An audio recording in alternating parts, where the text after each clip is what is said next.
Good morning बच्चों। आइए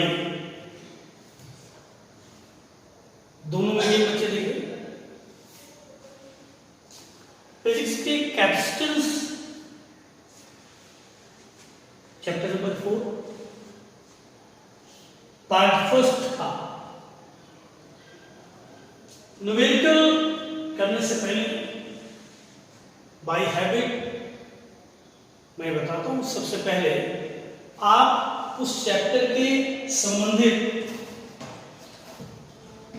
फॉर्मूले नोट करेंगे, याद कर लेंगे। जितने भी फॉर्मूले हैं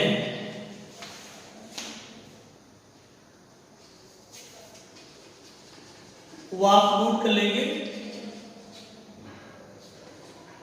सबसे पहले आपको बताया गया, दूसरा बताया गया गोली चालक की धारिता बताई गई, तो कैपेसिटेंस बताया गया एंड रेजिस्टेंस। मैं अभी आपको इस कैपेसिटेंस चैप्टर का एक पार्ट आपको बताएंगे। एक पार्ट कौन से? बेस्ड ऑन कॉम्बिनेशन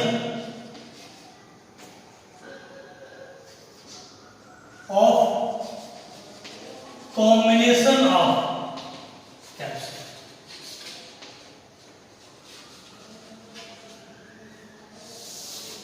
सबसे पहले से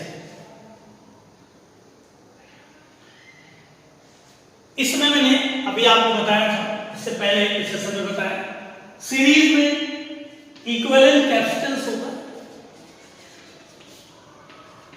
प्रॉब्लम इसमें नहीं होती पैरेलल का कि जो सिंपल कैपेसिटेंस दिए हो तो उनका इक्विवेलेंट निकालना मुश्किल नहीं होता है। लेकिन जब सर्किट में मिक्स्ड ग्रुप में लगे, मिक्स सीरीज में लगे, मिक्स ऑर्डर में लगे,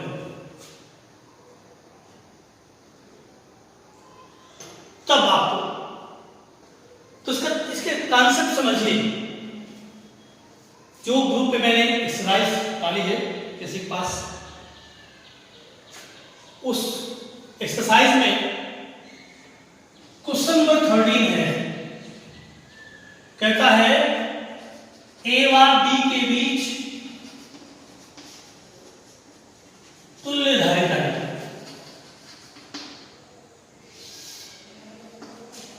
बहुत सारे क्वेश्चन बताएंगे, आप समझने का प्रयास करेगा। उस क्वेश्चन में तुम एक सिंपल एक सर्किट ले जो क्वेश्चन में दिया है,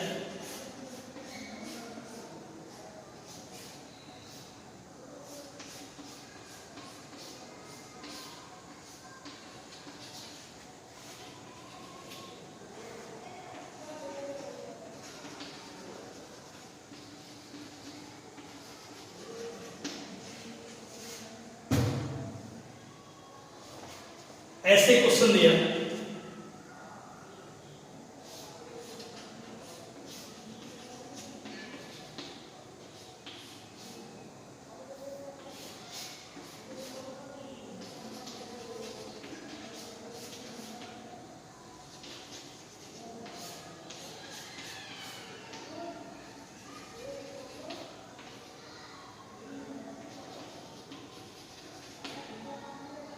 C2 C3,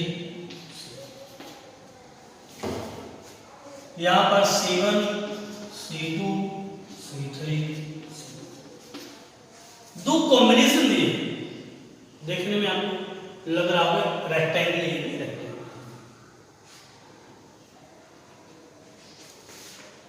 इन क्वेश्चंस में आप देखिए, यहां पर पॉइंट ए है और बी है, यहां पर पॉइंट ए है और बी है। अब इसको बी कह लीजिए चाहे इसको बी कह लीजिए, तो एक सीधा सा कॉन्सेप्ट है इसमें, और चाहे रेजिस्टेंस वाले में हो। आप परिपथ को अच्छे से देखिए, जिन दो पॉइंट के बीच आपको तुल्यधारिता निकालनी है ए व बी के बीच, आप ये इमेजिन कर लीजिए, मान लीजिए कि उन दो पॉइंट्स के बीच एक बैटरी लगी है। ये एजम्पशन है, समझना है आपको, मानना है, कल्पना करनी है। हमने मान लिया जिन दो पॉइंट्स के बीच है उनके बीच एक ऐसी बैटरी लगा दी जाए। बैटरी क्या करेगी? इसको चार्ज करेगी। आप चाहे चार्ज का कॉन्सेप्ट ले लीजिए समझने के लिए, कहीं भी आपको जोड़ना नहीं है, ये डॉट डॉट करके मैंने दिखाया है। यहां से करंट फ्लो होगा या करंट बनेगी, यहां तक जाएगी तो ये Q1 हो गया। अब आपको देखिए यहां पर ये मिक्स्ड ग्रुप है, ये सारे मिक्स्ड ग्रुप के हैं। अब आप मान के चलिए दो चीजें मैंने बताई थी, वे सारे संधारित्र जिनमें समान चार्ज स्टोर हो वे सारे सीरीज में होते हैं। हम एक साथ इसमें कभी भी सॉल्व नहीं करेंगे, कभी भी एक साथ सॉल्व नहीं होगा,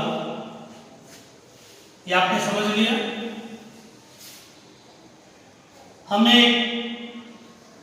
काल्पनिक स्रोत की बात करी, ऐसे यहां से जो आवेश हमने मान लिया, इस बैटरी ने सेल ने क्यू आवेश दिया और क्यू पॉइंट ए तक पहुंचा, यहां से 2 में डिवाइड हो गया, डिवाइड हुआ। इस अब देखो इस पर भी Q1 रहेगा, इस पर भी Q1 रहेगा, इस पर Q2 रहेगा और इस पर Q2 रहेगा। तो क्या कहेंगे?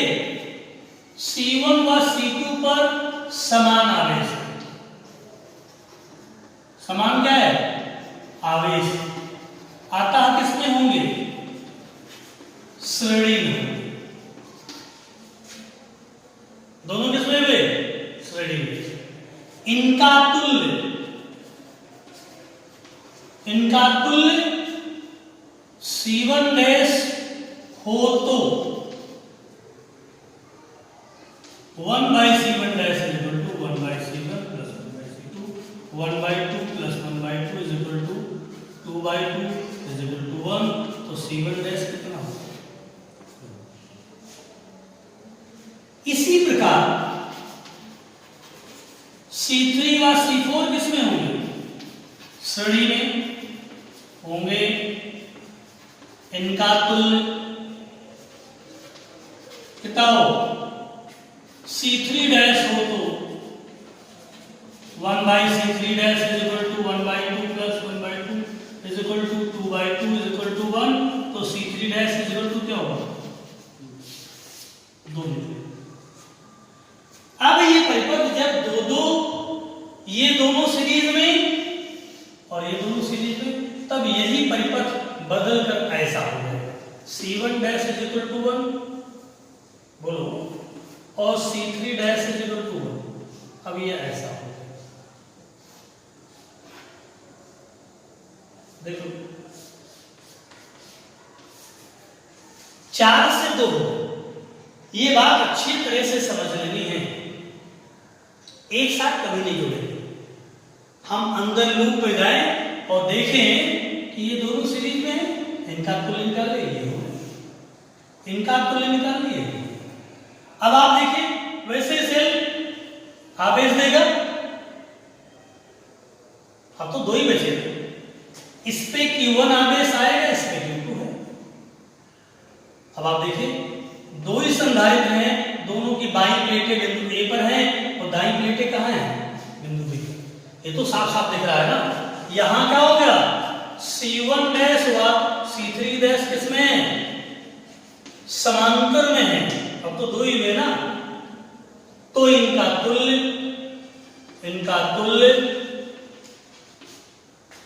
इनकी तुल्य धारिता कितनी हो? C हो तो C बराबर क्या है? C1 dash plus C3 dash 1 plus 1 is equal to 2 micro. क्या निकला है? 2 माइक्रो। फिगर की बात।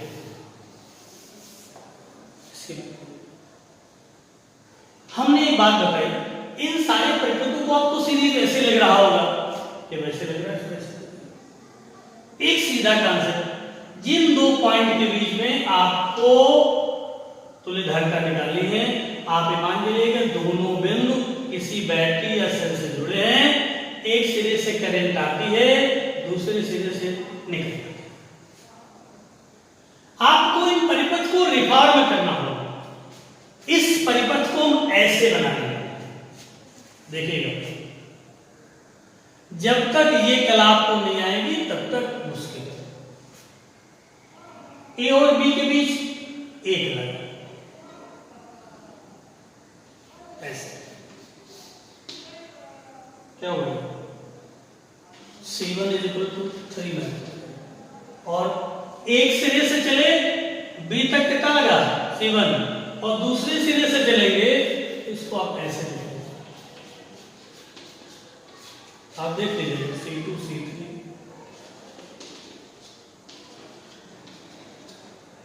ऐसे, तो इसको ऐसे लिखेंगे। इस रास्ते से करंट आई, दो में बट गई, Q1 हो गई, और यहां से आगे क्या आ गया, यही Q2 तो रहेगा। सेम चीज, इस पे Q1 आवेश, इस पे क्या है Q2 आवेश, इस पे Q2 सब पे Q2। अब आप समझिए, जब इन तीनों में समान आवेश है तो तीनों किसमें होंगे, बिल्कुल उसी तरह। यहां C2 C3 और C4 पर आवेश क्या है, समान है, अतः इसमें होंगे श्रेणी में। इनका तुल्य कितना है, C2' हो तो 1/C2' = 1/C2 C3 C4, 1/3 + 1/3 + 1/3 3/3 = 1, तो C2' कितना है। और अब ये परिपथ चेंज हो जाएगा, परिपथ ऐसे हो जाएगा, C1 3 C3 C2' 1,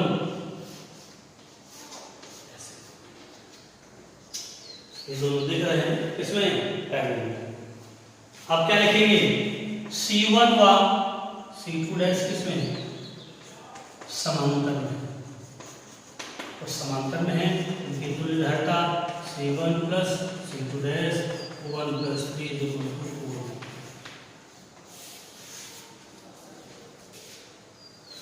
आप अच्छे से समझिए, ये तो सिंपल क्वेश्चन लिए थे। हमको एक साथ इन संधारित्रों के कॉम्बिनेशन से बने परिपथ के क्वेश्चन एक साथ कभी भी सॉल्व नहीं होंगे। फॉर्मूले केवल दो लगेंगे, सीरीज के लिए 1/C = 1/C1 + C2, पैरेलल के लिए C = C1 + C2 + C3'। इन्हीं की मदद से हमको आइडेंटिफाई करना होगा कि किसको सबसे पहले सॉल्व करें।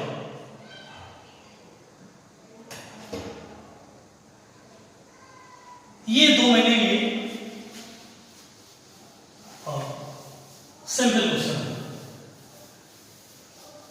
दिमाग में बैठा लीजिएगा, आइडेंटिफाई करना है कौन कभी भी एक साथ अगर सॉल्व करने वाले होते हैं तो 1 मार्क्स मिलेंगे।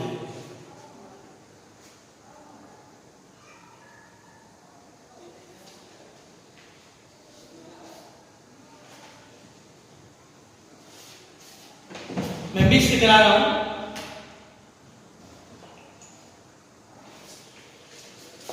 इसी का एक क्वेश्चन 21 नंबर का है, 21 नंबर का, और ये क्वेश्चन ऐसे है, वही A व B के बीच तुल्य धारिता है, क्वेश्चन वही ठीक है।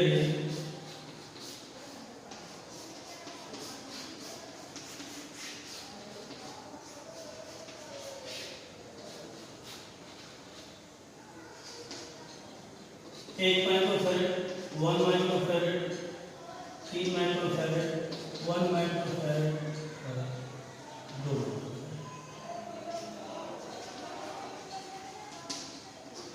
1 2 3 1 2।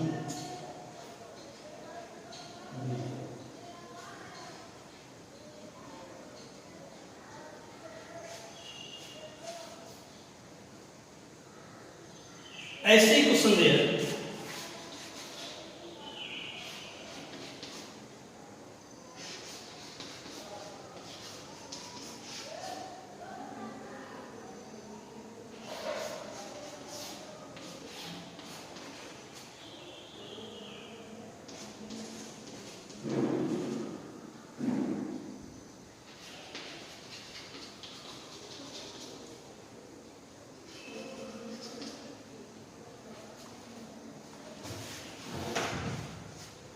इसका ऐसे आप एक साथ प्रयास करें। हमने हमारी बात वही थी कि जिन 2 पॉइंट के बीच निकालना है उनको आप इमेजिनरी आप एक मान के चलिए कहाँ सोच लगे, एक सिरे से करंट आते हैं दूसरे सिरे से करंट, यहां से करंट मान लेते सोर्स से क्यू आई, क्यू चार्ज है, इसमें Q1 इसमें Q2, आगे यहां जुड़ गई Q, Q आई Q1 + Q2 दो पार्ट में जुड़ी, ये दोनों पार्ट हो जाएंगे फिर Q, यहां पहुंची ये Q3 है और ये क्या है, और यहां पर फिर Q निकल गई। जिन दो बिंदुओं के बीच करंट बटना स्टार्ट हो या जिन दो बिंदुओं के बीच करंट बढ़ रही हो या एक सिरे से बटे दूसरे सिरे से जुड़ जाए, वे आपस में समांतर या पढ़ चुके हैं जिन संधारित्रों की प्लेटें दो स्थिर बिंदुओं के बीच बंधी होती है। हम नाम डाल लें, ए है, ये तो बी है, ही है, इसको सी डाल लिया, इसको डी डाल लिया। ए और सी के बीच C1 की प्लेट लगी और C2, ये दोनों किसमें हुए, पैरेलल। इन दोनों की प्लेटें कहां जुड़ी, डी और बी के बीच जुड़ी हैं। अब मैं फिगर में बता रहा हूं, ये दोनों किसमें हैं, यहां लिखेंगे C1 व C2 किसमें हैं, समांतर। यहां C1 C2 हो गया, C3 हो गया, C4 हो गया, C5 हो गया, व C4 व C5 किसमें हैं, समांतर।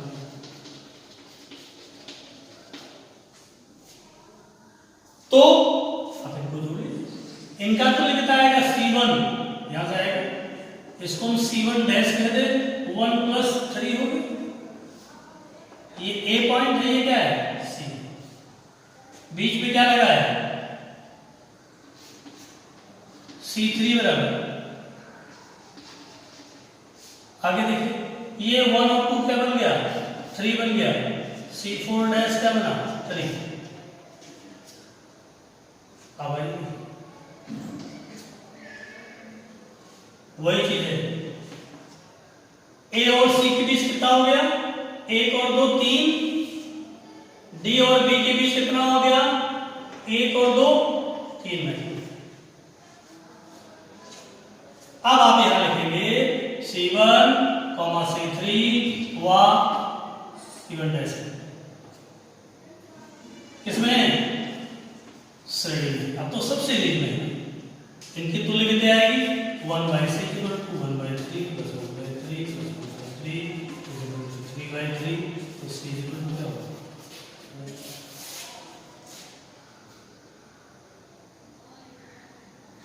इसका में जब तक ये आप अपने दिमाग को नहीं बिठाएंगे कैपेसिटेंस के क्वेश्चंस मुश्किल वाले ये होंगे, बाकी सब फार्मूले देखिए।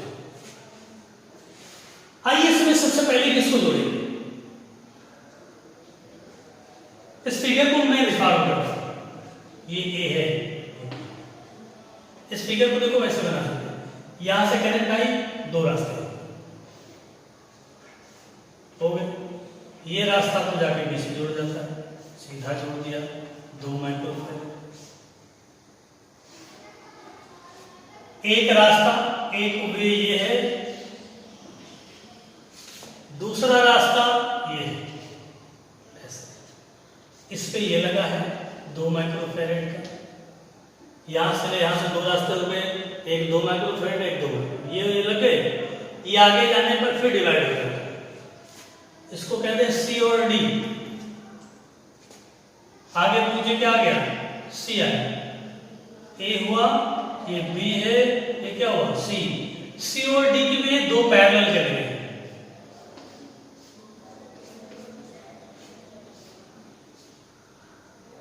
डी,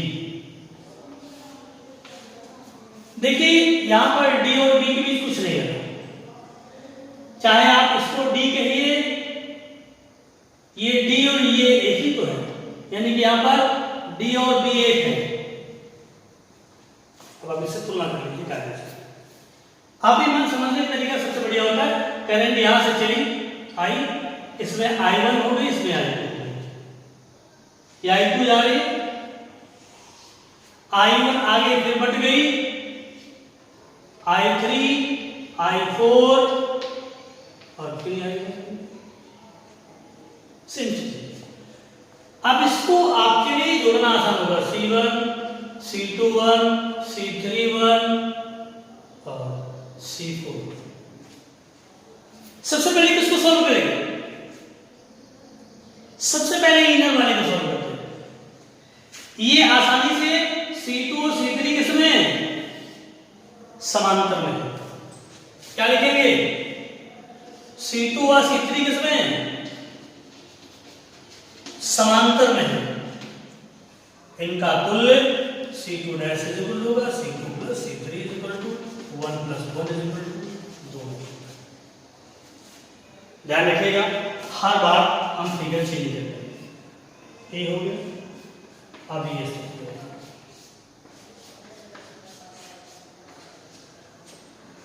C1 1, C2 डैश 2 हो गया, C3 और C4 हो गया, कितना।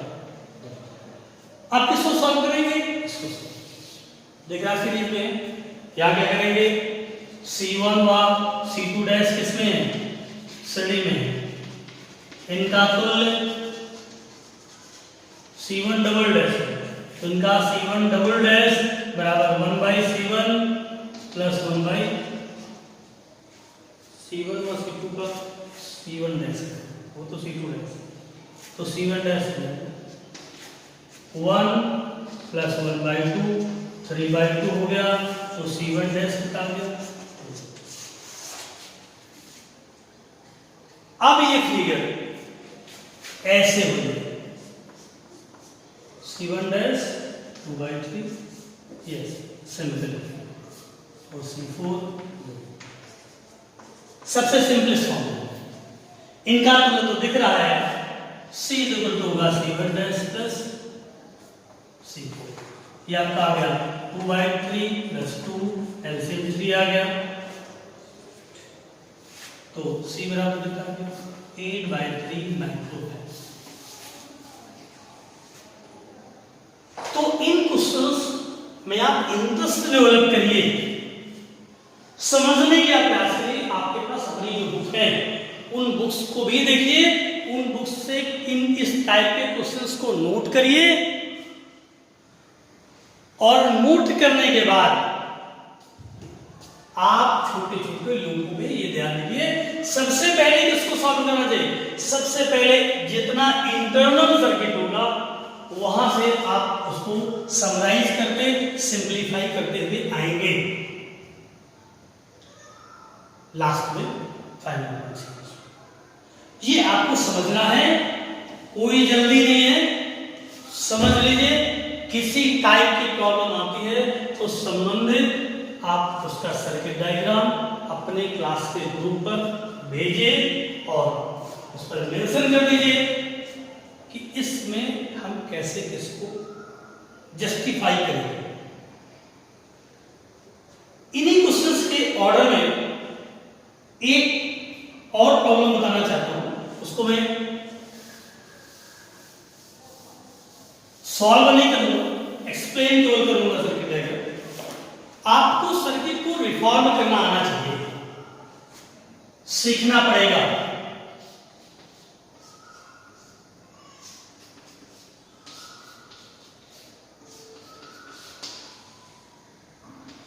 ये है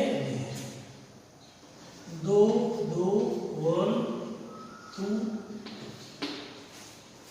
आप अपना दिमाग उसी पर रखिए कि पॉइंट कौन है, बी।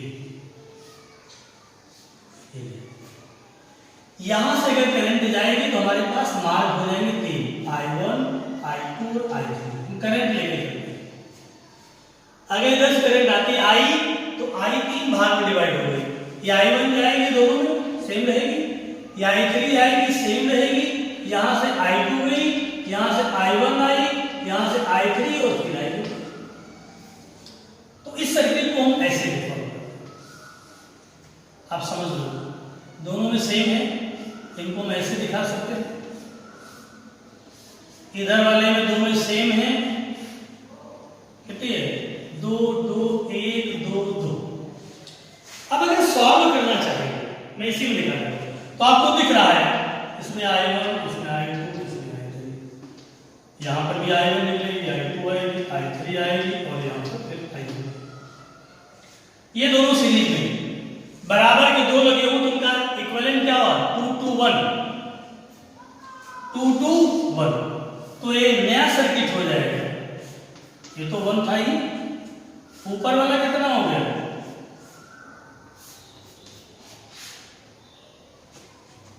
ये भी 1 हो गया, C1 1 हो गया, C2 1 हो गया, और तीनों दिख रहे हैं ये पैरेलल में है, तो C = C1 + C2 + C3 1 + 1 + 1 = 3।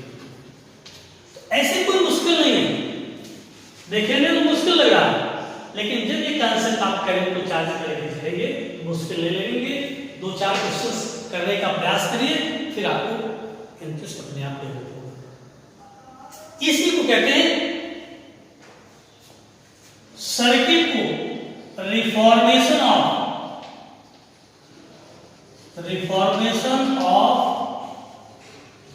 Circuit. इनको समझिए, प्रॉब्लम होती है तो बताइए।